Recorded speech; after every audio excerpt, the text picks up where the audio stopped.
Me quedé hablando solo, pero se me pasó volando los 40 minutos.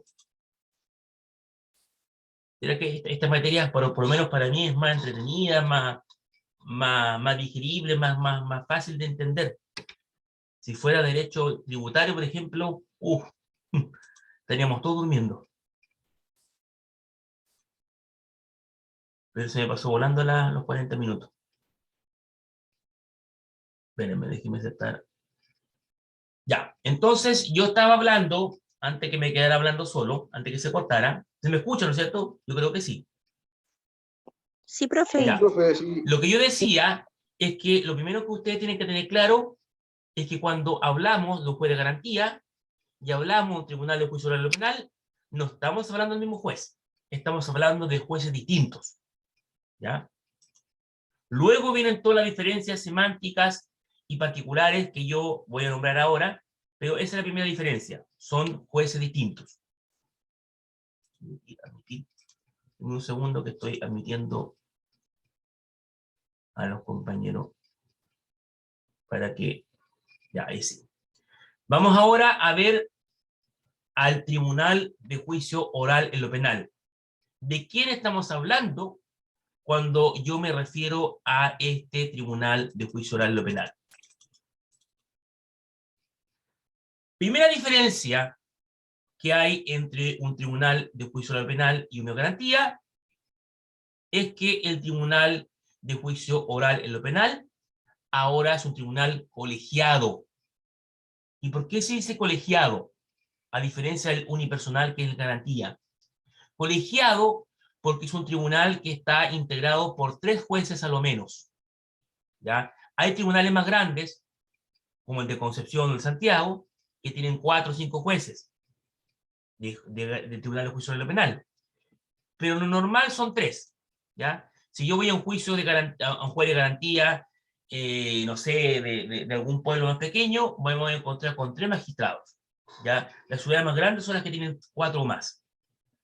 ¿Ya? Este tribunal de juicio oral en lo penal no tiene ninguna intervención en la etapa previa del juicio. ¿Por qué? Porque la ley le asigna esta intervención al juez de garantía. O sea, no quiere que se estorben. Esa es la palabra. La ley estableció claramente que el juez que va a intervenir en la etapa previa de un juicio es el juez de garantía y no el tribunal de juicio oral en lo penal. ¿Ya? ¿Por qué?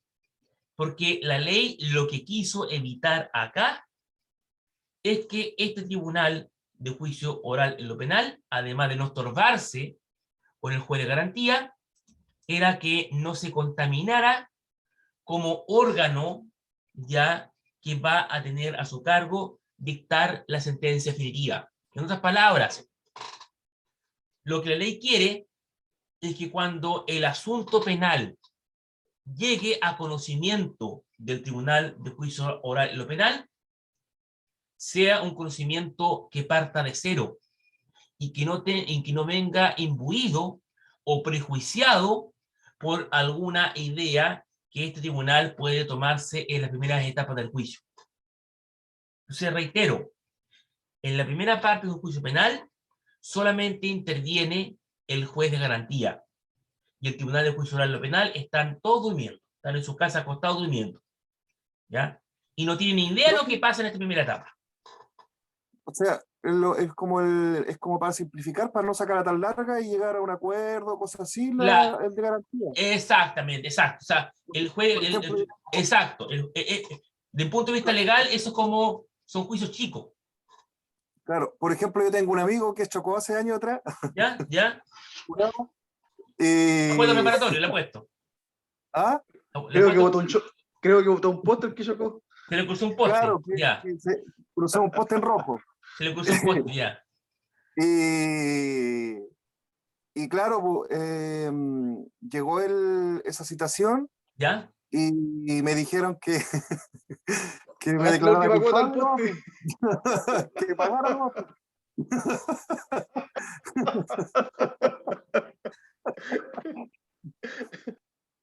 Y Y sí, al final el- el demandante, que era la compañía de claro, electricidad, aceptó lo que yo pagara acuerdo reparatorio. y, claro, Pero una pregunta, el pote se creyó en su contra, ¿no? eso le dije yo, po, pero no ¿Sí? me creyeron. Eso es, ahí, en ese caso, el Tribunal de Juicio Oral y Penal no intervino. No tuvo idea que usted fue, No, po, no, no, no tuvo porque si no idea. me hubiera tenido que pasar a eso, po. Exacto, exactamente. Entonces, justamente ahí, y ahí había un solo juez, ¿no es cierto?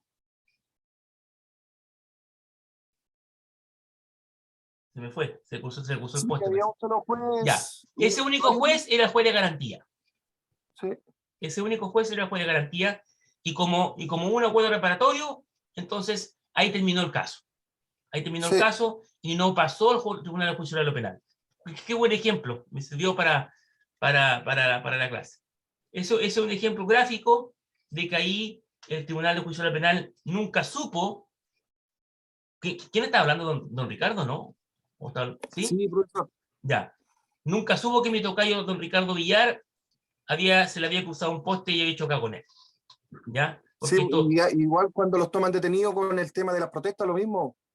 sí, También no, me es pasó. decir, eso no pasa de ahí, exactamente. A Ahí menos también, que, pues, también lo mismo. Me decían que sí, que me declarara culpable nomás, pero que después pasaba un tiempo y eso se sí, sobreseía, creo. sí, no, el tema de las detenciones por agitación social, a menos que me pillen quemando un metro, a menos que me pillen quemando una micro, ahí cambia la cosa. Pero si me pillan tirando piedra, a carabineros me van a tomar detenido y ahí no va a pasar más allá de un acuerdo reparatorio y se acabó el tema. ¿Ya? Eso va, como les digo yo, en directa relación a la gravedad del delito. ¿Ya? Y acá, como el poste no interpuso ninguna querella en su contra, no se creyó, y, y asumió la responsabilidad. Ahora, la pregunta es, y no sé si me la va a responder, ¿iba con trago, no? Un poquito mareado, pero Ya, iba con alcohol en la sangre. no, Ya, no me ok. acuerdo, no me Ya, acuerdo. no se acuerda. Era cerveza sin alcohol. Y no se iba con Ahora, tragos, por eso tuve ya que... hablando más seriamente, la sacó barata, sí, ¿ah? La No, sacó y había barata. entrado hace poquito, o sea, había entrado pocos días, creo, la reforma No, del... no, la sacó barata en el sentido que, gracias a Dios, no atropelló a nadie. A eso me refiero. Porque No, sí, por eso fue. ahí Profe, ya la cosa cambia. la historia es larga, es buena. No, me imagino que sí, pero estamos en una sala pública, entonces no podemos recabar muchos antecedentes pormenores. Porque yo le podía No, pero preguntar era para... de dónde venía o a dónde iba, pero no me indagar en eso. No, no, no, O no, con quién venía, ¿eh? También. no, tampoco, ¿Ve? no. Ya, tiene derecho a guardar silencio. Cualquier cosa que diga puede ser usada en su contra. Bueno, avancemos entonces. Ahora ya, y el ejemplo, como le digo, me sirvió harto para establecer nítidamente la diferencia entre un juzgado de garantía y un tribunal de juicio oral o penal, señalando nuevamente que ambos tienen la calidad de actores dentro del proceso penal. Nos corresponde ahora entrar en el análisis pormenorizado de los sujetos procesales. ¿Ya? Sujetos procesales. Y vamos a comenzar con el Ministerio Público, o sea, el fiscal. Cuando yo hable de fiscalía, de Ministerio Público o de fiscal adjunto, me estoy refiriendo a la misma institución. ¿Ya? Eso lo advierto desde ahora para que se entienda, porque de repente voy a hacer alusión a cualquiera de estos términos. Ministerio Público, ¿qué es lo que es? El Ministerio Público es un órgano del Estado, ¿ya? Es un órgano público que tiene la particular característica que es autónomo y está jerárquicamente organizado. El Ministerio Público es el órgano persecutor, el órgano que se encarga de investigar. La ley dice en forma expresa que el Ministerio Público es el órgano que ejerce en forma exclusiva la dirección de la investigación penal y eventualmente, dependiendo del caso, también la ley lo faculta para ejercer la acción penal pública. Vamos a ver más adelante qué significa esto de ejercer la acción penal pública. Pero reitero, el Ministerio Público es un órgano ya público, es un órgano autónomo, jerarquizado, cuya función exclusiva es dirigir en forma exclusiva, valga la redundancia, la investigación penal y, dependiendo del caso, también le corresponde ya, o la ley le atribuye, la facultad de ejercer la acción penal pública. La ley se encargó de darnos un concepto expreso, ya una definición legal de lo que debemos entender por Ministerio Público. ¿Qué dice la ley? Dice que el Ministerio Público es un organismo autónomo y jerarquizado, cuya función es dirigir en forma exclusiva la investigación de los hechos constitutivos de delito. Espérenme que me apareció una ventana de Zoom que me está estorbando. De la clase anterior para grabarla. Pero se me quedó pegado. Deme un segundito que no me quiere. Ahí sí, ya. Los que determinen la participación impunible y los que acrediten la inocencia del imputado. Y en su caso, ejercer la acción penal pública en la forma prevista o señalada por la ley. De igual manera, le corresponde al Ministerio Público adoptar todo tipo de medidas para proteger a las víctimas y a los testigos. Agrega esta definición en la parte final que no podrá ejercer funciones jurisdiccionales. ¿Qué significa esto? Que no podrá ejercer funciones jurisdiccionales, en palabras simples, significa que la ley le prohíbe en forma expresa al Ministerio Público dictar sentencia, porque eso es un trabajo, es una pega del juez de garantía y del Tribunal de Juicio Oral Penal, ¿ya? Pero la ley en forma expresa, clara, nítida, dejó establecido, le prohibió, en otras palabras, eso es, le prohibió al Ministerio Público dictar sentencia, o sea, ejercer funciones jurisdiccionales. ¿Cuáles son las funciones que tiene el fiscal o el Ministerio Público? Primero, dirigir en forma exclusiva la investigación en materia penal. Con esta declaración legal, entonces, la ley liberó al juez de garantía, liberó al Tribunal de Juicio Oral Penal de abocarse a la investigación penal, ¿ya? Porque, reitero, la ley lo único que quiere es que ese juez de garantía, ese Tribunal de Juicio Oral en lo penal, se concentren en dictar sentencia. Nada más, ¿ya?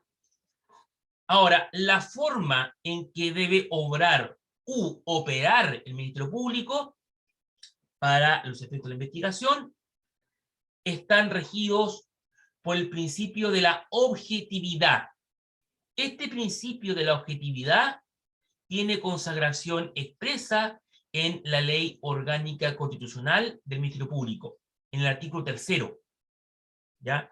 ¿Qué significa este principio de la objetividad? Significa el principio de la objetividad que cuando el fiscal inicie la investigación, ejerza esta función investigativa, debe adecuar todos sus actos a un criterio objetivo, ¿ya? En otras palabras, cuando el Ministerio Público realiza la investigación, esa investigación debe hacerla en forma imparcial, ¿ya? En forma objetiva. Y su único norte es velar porque se aplique en forma correcta la ley. De acuerdo con este principio objetivo, el fiscal, ojo y escuchen bien, el fiscal no solamente debe investigar aquello que incrimine o acuse al imputado, sino que también el fiscal debe investigar con igual celo, dice la ley, todo aquello que pueda exonerar de responsabilidad al imputado. ¿Ya? En otras palabras, el fiscal debe investigar con la misma profesionalidad todo hecho que inculpe al imputado, ¿ya? Pero también debe investigar con todo profesionalismo todo hecho que eventualmente pueda significar que el imputado quede libre, que sea declarado inocente, ¿ya? Y eso en la práctica a muchos fiscales se nos olvida. El fiscal se obsesiona en muchas oportunidades en investigar solamente aquello que inculpa al imputado, aquello que lo acusa, y se olvida de esta obligación constitucional que tiene, su ley orgánica constitucional, en cuanto que también tiene que investigar todo aquello que eventualmente pueda significar que el imputado quede libre por inocencia, ¿ya?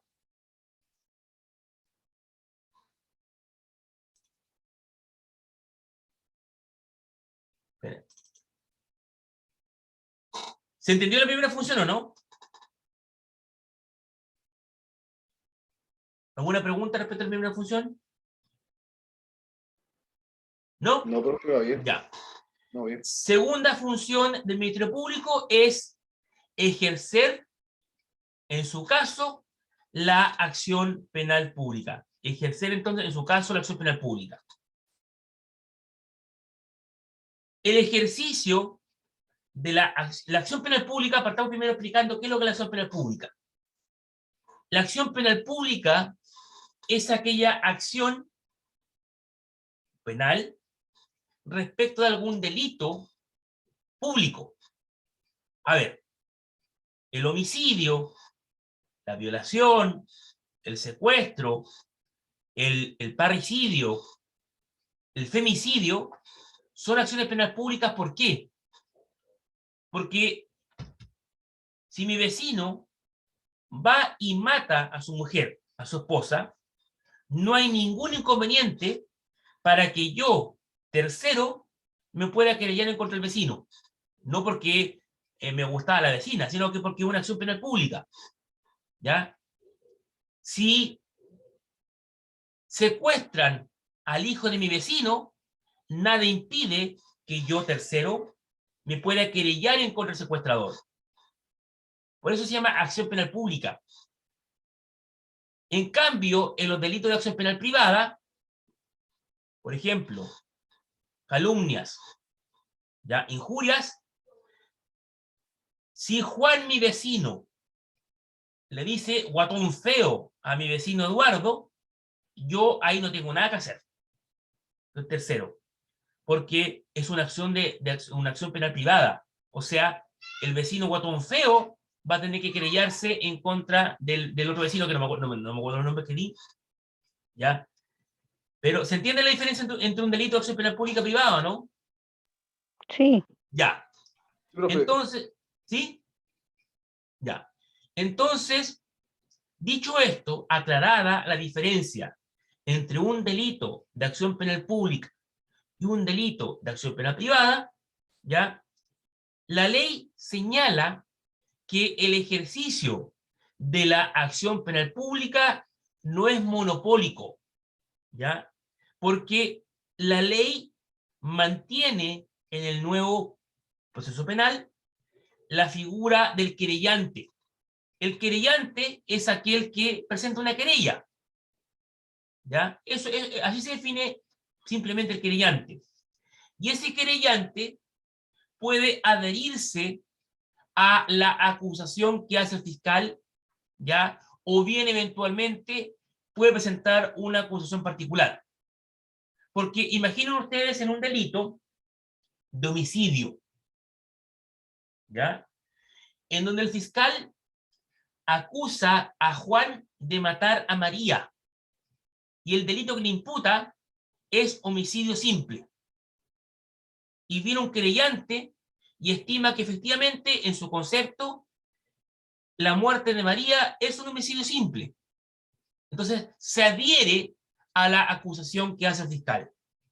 Pero ¿qué pasa si en el mismo ejemplo el querellante dice, para mí eso no es homicidio simple, para mí eso es un femicidio o un homicidio calificado?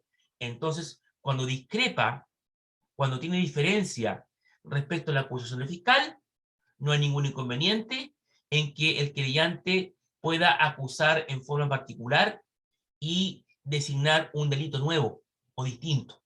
Porque el fiscal va a decir que es homicidio simple en su acusación y el querellante le va a decir al juez, no, magistrado, nosotros consideramos que no es un homicidio simple, nosotros estimamos que es un femicidio. Y hay grandes diferencias, sobre todo respecto de la pena, ya respecto de un homicidio simple a un homicidio calificado o a un femicidio. ¿Ya? Profesor, ¿Sí? ¿cuál es el homicidio calificado? Cuando se comete con, por ejemplo, con alevosía, ¿ya? O cuando se comete respecto de alguna persona que yo tenga algún parentesco, ¿ya? O sea, si yo mato a un primo, va a ser un homicidio calificado. A diferencia que si yo mato al vecino, que no tengo ningún tipo... Ahora, si maté al vecino con 30 puñaladas, evidentemente que va a ser un homicidio calificado. Pero si lo maté con una puñalada, y o sea, va a depender de las circunstancias concretas del caso para calificar un delito específico como homicidio calificado u homicidio simple. Ahora, uno propone la acusación, uno hace la acusación, pero el que decide, en definitiva, si se trata de un delito homicidio simple, homicidio calificado o femicidio eventualmente, va a ser el juez. ¿Ya? O sea, la pega de uno como abogado es convencer al juez de que la calificación del delito que estoy haciendo es la correcta. ¿Ya? Y si lo logro convencer, entonces el juez me va a dar la razón a mí y va a decir, ok, señor Echeverría, usted tiene razón, de acuerdo a mi criterio, efectivamente este delito constituye un femicidio. O por el contrario, me va a decir, usted no logró acreditar, señor Echeverría, de que el delito que usted imputaba era un femicidio, por lo tanto, de acuerdo a mi criterio, se trata de un homicidio simple o un homicidio calificado. Pero reitero, o sea, respondiendo a su pregunta, hay que analizar el caso concreto, ¿ya? Las circunstancias del delito, quién lo cometió, quién es la víctima, quién es el victimario, cómo se cometió, ¿ya?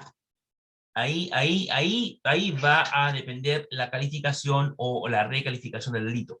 Porque imagínense ustedes, el mismo ejemplo que voy a colocar a don Ricardo, solamente como ejemplo, él dijo que se le había cruzado un poste y iba con alcohol en la sangre. Imagínense que él atropella a la persona y la persona quedó grave. Y lo acusan de cuasi delito de homicidio. Perdón, de homicidio. De lesiones, lo estoy matando ya. Pero resulta que después la persona grave al día siguiente murió producto de la gravedad de la lesión. Ahí tienen que recalificar el delito, porque pasamos de cuasi delito de lesiones graves, porque estaba viva la persona, pero ahora murió. Entonces ahora sería cuasi delito de homicidio. Y el cuasi delito es negligencia, culpa. ¿Me logro hacer entender o no? Sí, profe, clarito. Ya. Con ejemplo se entiende mejor. Primera función entonces era investigar. Exclusivamente dirigir la investigación. La segunda era ejercer la acción penal pública. Tercero, y que también muchas veces a los fiscales se les olvida, adoptar medidas para proteger a las víctimas del delito y a los testigos. ¿Ya? De acuerdo a la ley, es al fiscal o es ese fiscal el que tiene sobre sus hombros la carga, la obligación de proteger a la víctima. Esto muchas veces, ¿cómo se concreta esta obligación? Un ejemplo súper simple. El marido le pega a la mujer, violencia intrafamiliar, ¿ya? Y cuando digo le pega, es pues porque le pegó fuerte, porque si no pasa a la familia, pero le pegó fuerte, ¿ya? Le dejó un ojo hinchado, ¿ya? Y le pegó en la cabeza. Entonces pasó a jugar garantía. Y el tribunal, o sea, el Ministerio Público tiene un departamento de asistencia de víctimas. Entonces, puede disponer el fiscal que esa mujer agredida sea atendida por un psicólogo o un psiquiatra dentro de la fiscalía. Ahora, si es efectivo o no esa ayuda psicológica, a mí no me corresponde decirlo, ¿ya? Pero a lo menos existe esa opción, ¿ya? De que la mujer, o yo coloco a la mujer como víctima, pero también, ojo a ojo, hoy día también los varones también son víctimas de violencia de sus mujeres. Lo que pasa es que es menos conocido porque por un tema de machismo, ¿ya? A nadie le agrada reconocer que le están pegando, ¿cierto? Es naturaleza humana. Pero hay muchos hombres cuyas mujeres, cuyas esposas, parejas les pegan. Reitero, es menos conocido, menos público, pero pasa, ¿ya? Pues bien, el Ministerio Público tiene la obligación entonces de proteger a esa víctima, ¿ya? De acuerdo a esta obligación protectora, el artículo 78 del Código Procesal Penal, eso significa CPP, dispone que es un deber, es una obligación del fiscal durante todo el procedimiento penal adoptar alguna medida o bien solicitar una medida para proteger a la víctima del delito, para facilitar su intervención en el mismo y evitar o disminuir al mínimo cualquier perturbación que pueda sufrir la víctima, ya en cuanto deba soportar los trámites en los cuales debe intervenir. ¿Ya? Otra manifestación de esta protección, que la víctima declare a través de un biombo, para que no vea la cara de su victimario. Esto pasa muchas veces en los delitos de violaciones, ¿ya? Que la mujer declare en una sala distinta. La mujer violada que declara en una sala distinta para que no vea a su violador, ¿ya? O algún testigo imagínense un testigo de narcotráfico que declare que se mantenga en secreto la identidad del testigo, porque evidentemente que si se hace público, van un par de sicarios y van y lo matan, ¿ya? Entonces, dependiendo de las circunstancias específicas del delito, ¿ya? Y de la connotación del delito, entonces el fiscal va a poder adoptar alguna medida protectora o en su defecto se la va a pedir al juez para que el juez la decrete. ¿Cuáles son los principios del Ministerio Público? ¿Ya? ¿Bajo qué parámetros, esto significa bajo qué parámetros el Ministerio Público debe regir su actuación procesal? O sea, en otras palabras, ¿cuál es el marcado de cancha que tiene el fiscal para poder hacer la pega? Primero, principio del Ministerio Público. Lo vamos a nombrar y después lo vamos a analizar. Principio de unidad. Principio de unidad. Segundo, principio de objetividad. Principio de objetividad. Tercero, principio de control y objetividad. Principio de control y objetividad. 4. Principio de interdicción de funciones jurisdiccionales. Principio, reitero, de interdicción de funciones jurisdiccionales. 5. Principio de eficacia, eficiencia, coordinación y agilidad procedimental. Reitero, número 5. Principio de eficacia, de eficiencia, coordinación y agilidad procedimental. Número 6. Principio de probidad administrativa y transparencia. Principio de probidad administrativa y transparencia. Número 7. Principio de igualdad de acceso. Principio de igualdad de acceso. Y principio de legalidad. Vamos a analizar uno por uno. Principio de unidad. ¿Qué significa este principio de unidad? Que se encuentra expresamente consagrado en el artículo 2 de la Ley Orgánica Constitucional del Ministerio Público. ¿Ya? Este principio de unidad significa que el Ministerio Público va a ejercer sus funciones a través de cualquiera de los fiscales que forman parte del Ministerio Público, ¿ya? Cuya actuación siempre debe estar supeditada a la ley, ¿ya? ¿Esto qué significa? Significa que si en una fiscalía tenemos a 10 fiscales, cualquiera de ellos, cualquier gestión que haga uno de ellos, está actuando a nombre de todo el Ministerio Público. ¿Ya? Porque eventualmente, supongamos que en esta sala somos todos fiscales, ¿ya? Y toman detenido a un imputado, ¿ya? Y me llaman a mí. Usted, Ricardo Echeverría, fiscal Ricardo Echeverría, parta al control de la detención del imputado. ¿Ok? Partí y se me pega. Pero después dicen, don Pedro, lo estoy mirando aquí por la cámara, está negro, fiscal don Pedro, ahora usted parta a la formalización. O sea, otro fiscal fue a la formalización. Y después tenemos otra fiscal, déjenme mirar alguna dama, para que también hay fiscalía acá. Ya. A doña Mónica. Doña Mónica, tercera actuación, ahora usted va a ir a ver el tema del acuerdo reparatorio. O sea, respecto a un solo imputado, intervinieron 3 fiscales. El fiscal Ricardo Echeverría, el fiscal don Pedro y el fiscal doña Mónica. Pero los 3 fiscales actuamos en nombre de una misma fiscalía, aun cuando, reitero, somos distintos. Esto es lo que significa el principio de la unidad. Lo que haga un fiscal, se entiende que lo hace toda la fiscalía. ¿Ya? Y lo dice... Profe, pero en la realidad eso pasa o generalmente siempre el mismo fiscal. Depende de qué tan grande es la fiscalía. En Concepción pasa que llegan distintos fiscales, porque la pega es inmensa.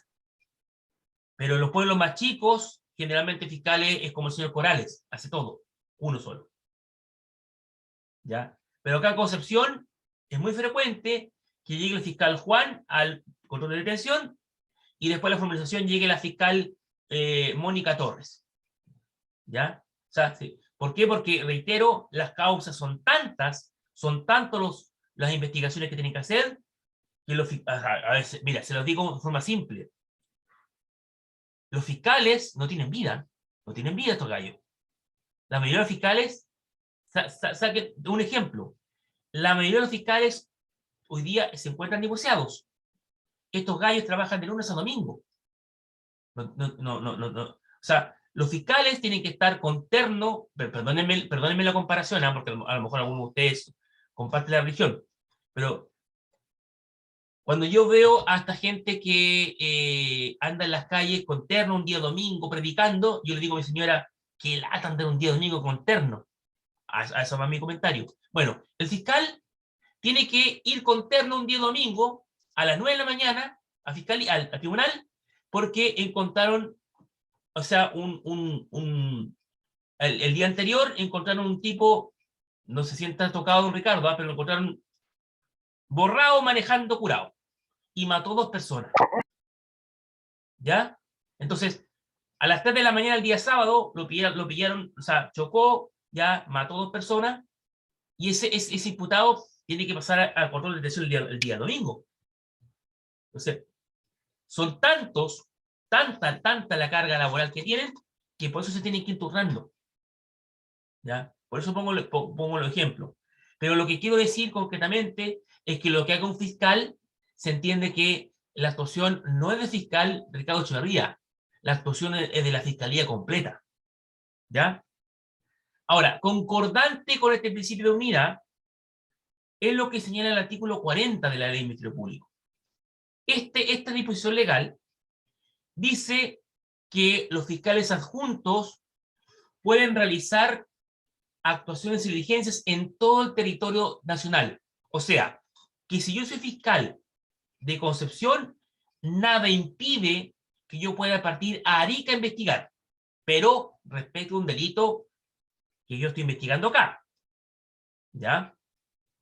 Por ejemplo, estoy investigando un narcotráfico y el imputado está en Concepción, pero la droga la traía de Perú. Pasó por Tacna, Arica, ¿ya? Entonces, tengo que hacer alguna diligencia a Arica y parto a Arica, ¿ya? Nada impide que porque trabaja en Concepción pueda ir a Arica. Eso sí, o sea, en cualquier territorio nacional, en cualquier parte del territorio nacional, el fiscal ya puede hacer algún tipo de investigación. Y el fiscal de Arica no tiene por qué ponerse celoso, ya, o se enoje porque yo parta de aquí a Concepción a hacer una pega allá. O al revés, que el fiscal de Arica venga a Concepción y yo me enoje porque él vino para acá. No. La ley permite expresamente que un fiscal pueda hacer cualquier gestión investigativa dentro de todo el territorio nacional.